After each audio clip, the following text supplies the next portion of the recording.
بسم اللہ الرحمن الرحیم۔ شروع اللہ کے نام سے جو بڑا مہربان نہایت رحم کرنے والا ہے۔ اپنے چینل گریس نالج میں آپ دوستوں کو خوش آمدید۔ ناظرین اکرام، علم کی کمی کی وجہ سے جنبی حالت میں لوگ خود کو، اپنے کپڑوں اور بستر کو نجس سمجھتے ہیں اور کھانے یا کام کو ہاتھ نہیں لگاتے جب تک کہ نہا نہ لیں، اور عورتیں بچوں کو دودھ پلانے اور کھانا چھونے کو بھی گناہ سمجھتی ہیں، یہ سوچ کر کہ وہ نجس ہیں۔ اور بعض عورتوں کا خیال ہے کہ نہائے بغیر آٹا گوندنا بھی بدنصیبی ہے، حالانکہ شریعت محمدی صلی اللہ علیہ وآلہ وسلم اس جاہلیت کو رد کرتی ہے، اور اس سلسلے میں اللہ کے پیارے نبی حضرت محمد مصطفیٰ صلی اللہ علیہ وآلہ وسلم کی بہت سی مستند اور صحیح احادیث موجود ہیں۔ مباشرت کے بعد مرد یا عورت کا نماز پڑھنا، طواف اور مسجد میں ٹھہرنا حرام ہے۔ اس کے علاوہ باقی تمام کام کرنا جائز ہے۔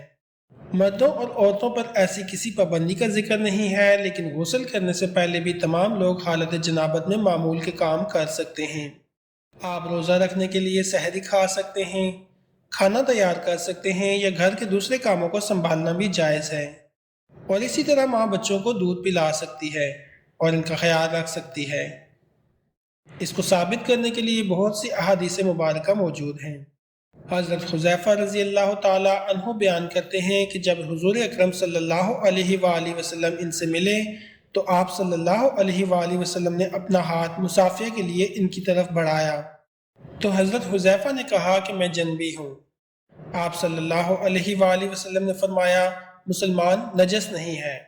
اسی طرح کی حدیث پاک بخاری شریف کی حدیث نمبر 283 ہے، جس میں حضرت ابو ہریرہ رضی اللہ تعالی عنہ فرماتے ہیں، ایک وقت جنابت کی حالت کی وجہ سے حضور اکرم صلی اللہ علیہ وآلہ وسلم کے سامنے ہونے کے باوجود آپ سے ملاقات نہ ہوئی، جس پر آپ صلی اللہ علیہ وآلہ وسلم نے فرمایا کہ مسلمان کبھی ناپاک نہیں ہوتا۔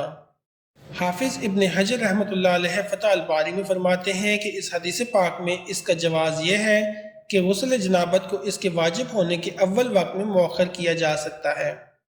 ام المومنین حضرت عائشہ صدیقہ رضی اللہ تعالی عنہا فرماتی ہیں کہ رسول اکرم صلی اللہ علیہ وآلہ وسلم جنبی ہوتے اور بغیر پانی چھوئے سو جاتے، پھر اس کے بعد اٹھ کر غسل کرتے۔ حضرت عائشہ رضی اللہ تعالی عنہا سے کسی نے پوچھا کہ اے عائشہ، حضرت محمد مصطفیٰ صلی اللہ علیہ وآلہ وسلم ہم بستری کے بعد نہاتے یا ویسے ہی سو جاتے؟ حضرت عائشہ صدیقہ رضی اللہ تعالی عنہا فرماتی ہیں کہ رسول اکرم صلی اللہ علیہ وآلہ وسلم جمعہ کے بعد اسی طرح سو جاتے تھے۔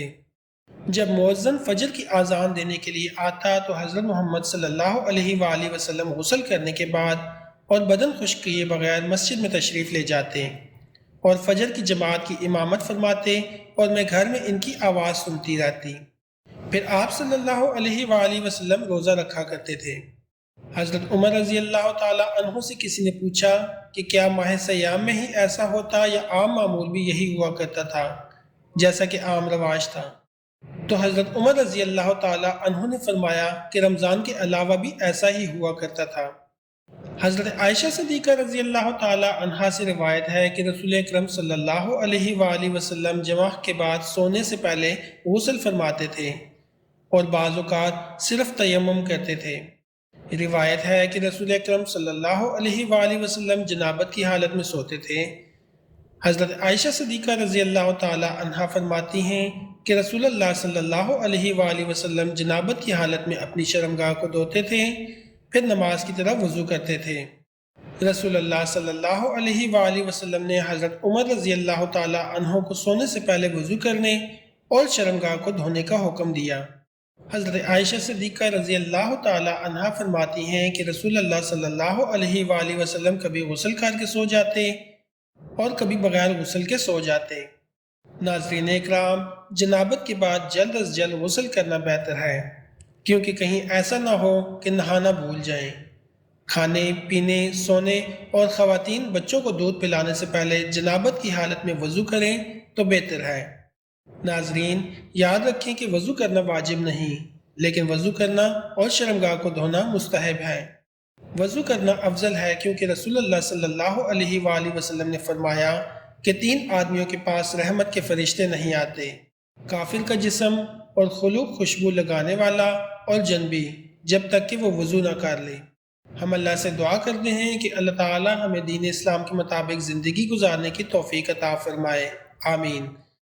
ناظرین، آپ کمنٹس کر کے ضرور بتائیے گا کہ آپ کو آج کی ویڈیو کیسی لگی۔ مزید اچھی ویڈیوز کے لیے ہمارا چینل سبسکرائب کریں۔ شکریہ۔